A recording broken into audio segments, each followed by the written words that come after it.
Indie Beacon Radio with host B Alan Bourgeois. Welcome to Indie Beacon Radio, where creative souls can find help in marketing their creations. You can send questions for each show on Twitter using the hashtag IndieBeacon. Now sit back and enjoy learning about our guest for this show. Welcome to Indie Beacon Radio. This is your host, B Alan Bourgeois, and today I have with me Denise Broadwater. You actually go by Denise Mast Broadwater, is that correct? That's my author name. Okay. So it includes my maiden name. Good. And you have written A House with Holes, which is really a story about you and your husband going through this challenge of redecorating and redesigning and everything to a home. So let's start off with, why did you choose to do a home renovation? So my husband has been a professional in construction, and we've done about half a dozen homes in our married life of 30 years. We built one new, but for 10 years in that stretch, when our kids were in high school, we bought a house that was already done. And we enjoyed that because we knew we'd be busy with their activities. And so when they got into college and were toward the end of college, Greg and I just thought, it'd be great to do another house, as a couple and without the kids. We're living in Charleston and real estate is expensive. And so that kind of led us to look for this cottage. I had been a docent in the downtown, which is a tour guide for the Historic Foundation and the Preservation Society for a number of years. And so I had been in a lot of the downtown homes, and I knew a lot about the history, and I just had a feeling that it would be fun to do a cottage, a Charleston cottage. They were smaller rental homes on the peninsula, dating from late 1800s to the early 1930s. And so we began to look for that. So I'm curious, you've done it prior to the kids going to high school and college and all that stuff, and you chose to relax. But most people, when their kids are off to college, they do find a new job or a new career or something. Was that really how you were looking at it, or was it just a little bit of the old romance of doing what you had once done with your husband? So it was more about doing something together again and making this an evening weekend project. We both worked full-time during that time, during the renovation. And so it was really going to be something that we just invested in this project together. And my husband, while he is a professional, he doesn't do hands-on during the week. He works for an architect, and he does a lot of their quality control. And so this was going to be a hands-on project. Much like you see on Fixer Upper, Flip This House, and HGTV, we wanted to do something a little more hands-on to build equity and perhaps own this house when we were finished. And so, but we also had to pay cash for the house. That's one of the reasons why we had such a small house, is because we couldn't be mortgaged. We had to pay cash for it. And so we were fortunate to be able to do that. All right. Now, of course, the obvious question is, as you got into it, were you kind of shocked at how much work was going to take place, like a lot of those people on those other shows are? Yes, right. So it was so much worse than anything we had done. We knew there was foundational problems, so that didn't really scare Greg away. But when we opened up, there was so much plumbing issues. The water from the sink was running out onto the ground underneath the house. And this had been a rental before. And so it was considered groundwater, not true sewer water, but still it made the soil bad under the house. And you'll see, there's people that have said they've read the book and they feel the muck with me. As we stand there looking at that ground under the kitchen going, wow, this is so much worse than we thought. So it was really, we knew it was going to be hard, but we didn't know what we were getting into. And it was also in a bad area of town. where there were gunshots on the street and stuff. So we had never lived, we're kind of country people. We had never lived in our city like this either. So that was another challenge, you know. I can imagine the aspect of hearing gunshots as you're late at night working on the house. Yes. So there's so many questions to go on this. So let's start with the aspect of writing the book. Was this something that you chose to do after it was all done and over with, or as you were going through the process? So the reality is I began working with a writing coach out of Portland about 3 to 5 years prior to this. We were in the renovation, but you know, I didn't even think about writing the renovation. When I was with him, I was writing my mother's life story. She is born Old Order Amish, both my parents, and my husband is from the Amish as well. So that gives a little bit of background you don't get totally from the book, because that's our work ethic, this driven work all the time. Both of him and I were really trained to work when we were young, and their work ethic is just amazing. And even though we are born into a Mennonite home, that Amish work ethic just comes through, you know, even though we're not that now. So, you know, that's part of the story. And I was writing on my mother's life, and that book was finished first, actually. And my coach suggested that I do a first book before that one comes out. And I began to think about it, and I thought, man, this renovation's been a story. There's a lot of stuff that's going on with this. So you know, I realized it's quite dramatic. I didn't really think about it in the middle of that, though. And that's something, we're just now finishing the house. So about a year and a half ago, I started to write about the book through morning pages. I would get up in the morning and write different stories of what had happened. And eventually that became a manuscript. So how long did the house take you? We bought it in May of 2013. And it took us 9 months to get the permits through Charleston, because the Preservation and Historical Foundation had to approve everything and like the plans. We were still working on how to use the space. It's only 1,042 square feet, so it's a tiny little house. But how to get the most, my husband, through the architect firm that he works with, collaborated with some of those architects, and the permit took 9 months. So we didn't actually begin to build back until into 2014. I have a blog on the actual progression way before the book ever started, that is also connected. It's on the back of my book, listed Freedman Cottage blog on blogspot.com. You can look that up and you can see all of the different pictures through the process. And I had 9,000 hits on that before I ever did this book, because Charleston is such a draw. We have 7 million visitors a year here. So, yeah. So being the fact it was historical, is it part of the historical registry now, or was there enough changes that it didn't qualify? It is not part of the historical registry, though. We're above Line Street, and ours is built in 1929. And so they have limitations above Line Street. We still have to get our plans approved, but they're not quite as strict.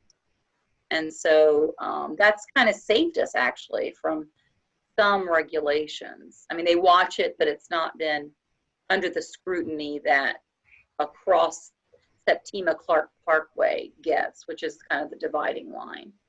So I've talked to other renovators who have gone through that process working with historical districts, and it's a nightmare in itself. So that's why I was wondering if you had gone through that aspect. I mean, 9 months of the permitting process alone sounds scary. yes, we've done a lot of renovations. We've never had a permit take 9 months, you know.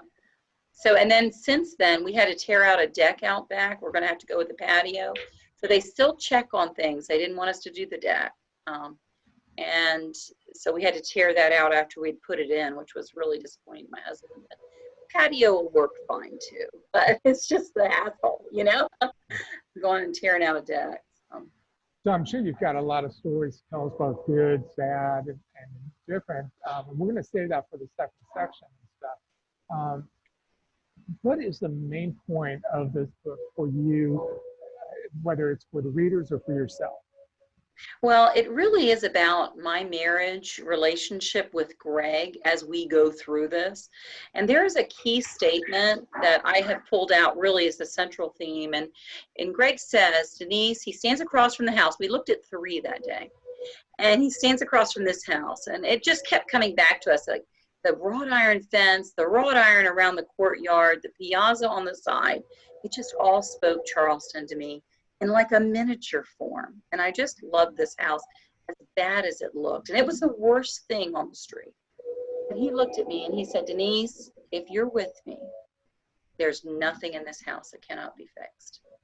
And that commitment, we're going to need that again and again and again, because this house's holes just keep coming. They just keep coming. In the 6 years, I mean, we've done renovations, nothing like this. It just doesn't end. And you see these quick shows where, you know, they're done in a weekend, you know, or it looks like a month, you know, but they've got crews, you know. This is my husband and me on the weekends, and it's foundational work. I mean, so this is a 6-year process, and I want to tell you, it pushes us to the brink of things. So I would say that commitment is going to come back. And you know what? I'm a marriage counselor. You know, that's my other job. And I realized, you know, doesn't that parallel marriage? I mean, because the hits just keep coming, and we have to be really in it for the long haul if we're going to make it. So the battle to be fought and won. So that's kind of what the house meant to us. So did the kids help on the weekends? On the weekends? Yeah, when they came home from college and stuff. Oh, yeah. So they did. You know, they were just getting out and getting in jobs. And our sons, I showed them, they helped with the roof, and they would help with things that their dad couldn't do alone. Sometimes they would come in and just help us. But one has had a child. I mean, they got busy in that 6 years. Life changed, you know. They got their own lives, and they helped less and less as time went on. It was the same way for all of us. It was fun at the beginning, and then it became work, you know. So it became a lot of work. So. Yeah, I'm sure as you got more and more into it, it became more and more a challenge. As you said, more holes popped up and stuff. We are at that point. We need to go ahead and take a break and let our sponsors do their thing, but we'll be right back. The 5th Annual Authors Marketing Event is coming to Granbury, Texas, July 24th through the 27th. Join us and learn from the professionals how to properly market and sell yourself and your books. Go to ame.authorsmarketingguild.com for all the details. That's ame.authorsmarketingguild.com. I'm Rox Berkey. And I'm Charles Brakefield. We're award-winning co-authors, Brakefield and Berkey, of the Enigma book series. There are 10 books in the series, with book number 11 planned for release in January 2020. Each story has a central technology focus ranging from identity theft to cryptocurrency and now AI wars. These adult techno thrillers pit cyber good guys against cyber thugs across the darknet. In our world, technology is today's weapon of choice. You can enjoy ebook format, paper, or Audible. We want your feedback. Until the next story, thank you. Thanks. Well, hello there, my friends. My name is Randy James, independent voiceover producer in the Dallas, Texas area, available to write and record a 30-second commercial, much like the one you're hearing right now. It's a great way to help increase awareness and exposure to your book title. It's easy to do. Simply call me and we'll brainstorm on a few ideas, and in a few hours, I'll whip something up and send you a digital file ready to use. Remember, call or text me, Randy James, at 214-762-1942. Join award-winning author Ari Brish presenting his book Lay an Egg and Make Chicken Soup at the Lone Star Festival, a Texas-sized event at the Event Complex in Seguin, Texas on May 30th, 2020. Check out the lineup of authors, artists, and bands at lonestar.bookfestival.network, sponsored by Authors Marketing Guild. City of Seguin, Texas, Dear Texas, IndieLector.store, and HEB. Welcome back to Indie Beacon Radio. Don't forget to like us, follow us, or subscribe to one of our many channels. Now, here is your host for today's show, area. So what story comes to mind the most for you? So this one actually is in the book, but it is significant. I was home one evening after work. I was cooking dinner, and we had a makeshift dorm in the front. It was one room. It was closed off, and we had gone in and painted and put carpet and just sealed it up. It was going to have to be renovated, but we would do that room last. And in fact, we did that one last. So we lived in that front room while we were opening up all the floors in the back area.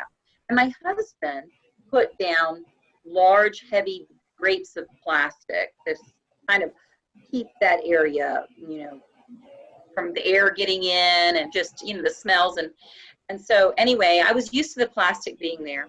And it was all the way across one wall when I was cooking. And we had put in a regular range that we had toward the back of the fireplace there. And I was cooking as normal.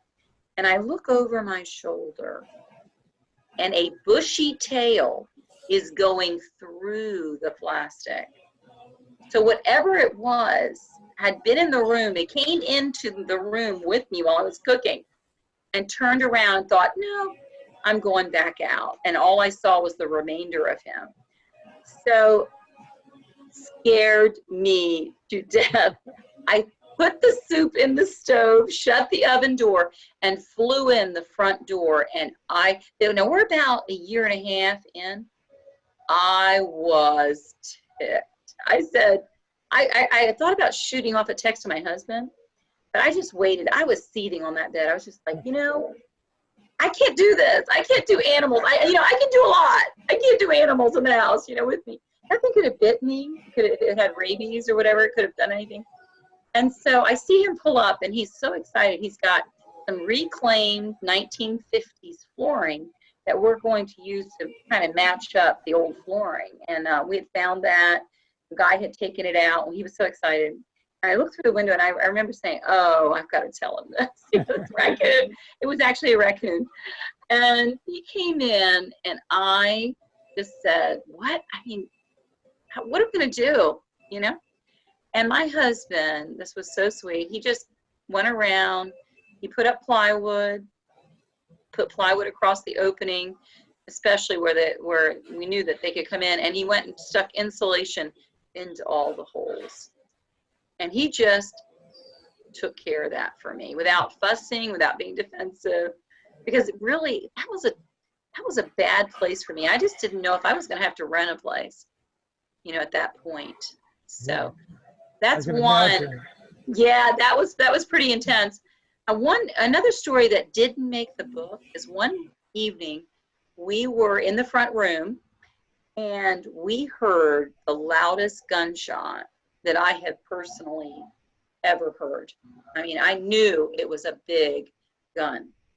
And Greg threw me to the floor. At that point, we have never been in an area where there's gun violence like there was here.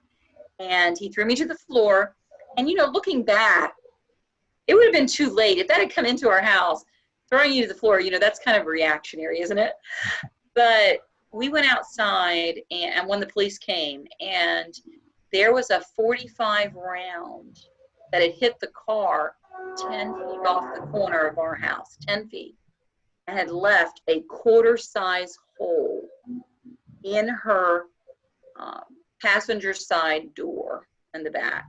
She had to end up selling that car, and they did find the casing. I don't know that they ever found the person, but it just was really, pivotal in that I felt okay there, but we were at one time thinking about putting bulletproof sheetrock in. There is such a thing. That's been a good 4 years ago, and since then, the area has really come up. More houses are renovated now around us. We know all of our neighbors, and some of that came about because there were vacant houses, especially on a corner street. There were a lot of vacant houses, and I think that some of the issues were in those houses. They've been sold and renovated now, this 6 years later. So, but that was something that, people think is pretty crazy that we stayed. So Yeah, I can imagine that close to you. A lot of fear and a lot of issues are going through your mind at that point. So, Yes, yes. and you said that was about 3 to 4 years into the project, or? No, that was probably just a couple of years in. So it's been about 4 years ago. Okay, so that So first 2 years really makes a difference. It's not like you're almost done. You're just actually getting into it. yeah, we thought the project would take us 2 years, 2.5 years. And so a lot of it is we both work full time and we didn't hire much help. So my husband wants to do everything and he just has taken his time. And and that's not a bad thing. I mean, he does good work. This wood wall behind us, you can see that. This wall is shiplap and it's made out of the original siding of the house. And we have 3 accent walls actually, one in each bedroom and one at the end of the house. And it's really amazing to see it. They don't make wood like this anymore. And so we tried to save any of that we could to put, throughout touches, that took 6 months. 6 months, it was that much wood to plane and to, fix on the weekends. It was really a commitment to do that. So earlier you mentioned, your husband made the comment when you were looking at the place that if you're in it with me, we can fix almost anything. So is that the key mantra you want to share with other couples that might be thinking about doing this? Yes, it doesn't, I now as I look at this as a counselor, it's about finding something that you can do together. And when it gets tough, being a support to each other. There are times in the book that you'll see I'm pretty raw about things because I think that's how we realize that we're not alone, when we go through things. But hopefully you can apply some of what I went through to what you're choosing to do, whether it's to maybe foster children together or raise dogs, for people that are in need or whatever, it could be hiking for fun instead of work. So whatever you get involved in, I think as a couple, we need some projects or something that we share in common that we can relate in. Yeah, because that does make the relationship much stronger when we are working together. And as you mentioned, it doesn't matter what it is. It could be anything, raising the kids, it could be the hiking, traveling, whatever it is. As long as you're working together, it builds a stronger relationship. Exactly. You can, connect, and you'll see Greg and I had a good foundation when we started, but we've been through, a lot, and I think that's deepened our friendship. So good. Well, we are at a point where we need to take another break, and we'll be right back. Thank you for watching or listening to Indie Beacon Radio. Our sponsor, IndieLector.store, is the only bookstore that pays authors their fair share for book sales. Help authors to succeed and enjoy a great book by supporting them at IndieLector.store. Enjoy a 10% discount with coupon code SHOPPER20 at IndieLector.store. Coupon valid until December 31st, 2020.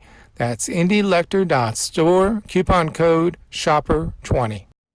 What would you do if you had to put your life on hold to care for a loved one? I'm Charlotte Kenyon, award-winning author of the book, You Have to Laugh to Keep from Crying, How to Parent Your Parents. That was a question I had to ask myself some 16 years ago, and you'll have to ask the same question. I had a father-in-law with dementia, a mother with Alzheimer's, and a dad with Parkinson, all at the same time. We Fiction is a fun, fast-paced writing contest for any author team to create a book based on what readers submit for plot, characters, locations, and even plot twists. Learn more about this unique contest at wefiction.dearindie.org. Authors Marketing Guild is a membership-owned organization designed to help authors succeed and learn how to better market and sell themselves and their books. Join us at authorsmarketingguild.com and receive so many benefits you'll wonder why you didn't join sooner. That's authorsmarketingguild.com. Welcome back to Indie Beacon Radio. Don't forget to like us, follow us, or subscribe to one of our many channels. Now, here is your host for today's show. And welcome back. This is your host, B Alan Bourgeois, and we are at or watching, listening or watching to Indie Beacon Radio. We appreciate you being here with us. And today we have with us Denise Mast Broadwater. Her book is A House with Holes, which is about a renovation of a house, but it's also about much more than that. Welcome back again, Denise. So your book is out, and I'm sure you're out there trying to promote it and stuff and do signings and all that stuff. So how can people learn about where you're going to be, what you're going to be doing, all that stuff? So I have a media page on my website. My website is denisebroadwater.com, just my name. And you can go in and look. I've got some media contacts. I've been really blessed to be, on some television shows, some good radio programs like yours tonight. And I have just done whatever it takes to just get the word out about this book in Charleston. It is a marriage memoir, so it's based on true story. And I actually am a speaker as well. And I have a speaking contact page there too, that you can reach me if you'd like me to speak to a ladies group or business or whatever you would have that you would like to invite me to. Maybe it's a book club, but I would be willing to do that. And I can do much like we're doing tonight, Zoom too, if we don't want to travel. I will travel, but you don't have to do that. I have a newsletter that I have coming out every other month, but you must be on my email list to get that. So I'm on social media, Twitter, Facebook. If you go to my author page, you can like that, and that will also give you some up-to-date things that are happening. The things that I am on are often posted on my author page. But that newsletter and email list is important. I give a book away every newsletter to someone on my list. Last month, I gave Becoming Mrs. Lewis by Patty Callahan. It was an actual signed copy that I got here in Charleston. So it's not necessarily my book, though I may give some of my books away, but it is one that I'm reading.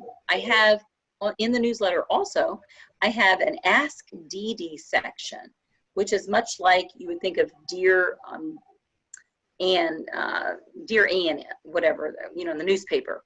You can send in, email denisebroadwater.com or on Facebook, message me, and I will include a couple of those questions in my newsletter answered from the counseling perspective or family. It could be anything. So I had a couple of those.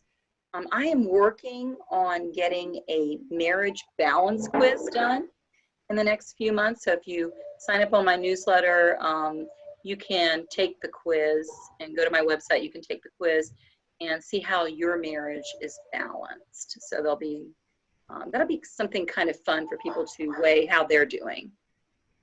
You mentioned speaking, and so I'm curious, do you use the book as part of your speaking in reference to your marriage counseling? Yes, the book actually has something we call construction breaks throughout. And those are marriage principles that I use in my office. So while you just read the story for the story, which is fine, you can also read the construction breaks, and that gives you marriage principles to help you. At the end of each chapter are questions that you can apply it to yourself. So I just incorporated a little self-help in there because I do what I do. I thought it would be great. I counseled myself, in essence, my husband and I, so which is kind of hard to do because we have a hard time seeing ourselves, don't we? But that book could be used both ways. So just a great story about Charleston, or if you'd like, to think about your own marriage and how you can improve. So we all can improve, including the counselor. So we have just about a minute left, and with this house done, are you guys looking to maybe doing another one?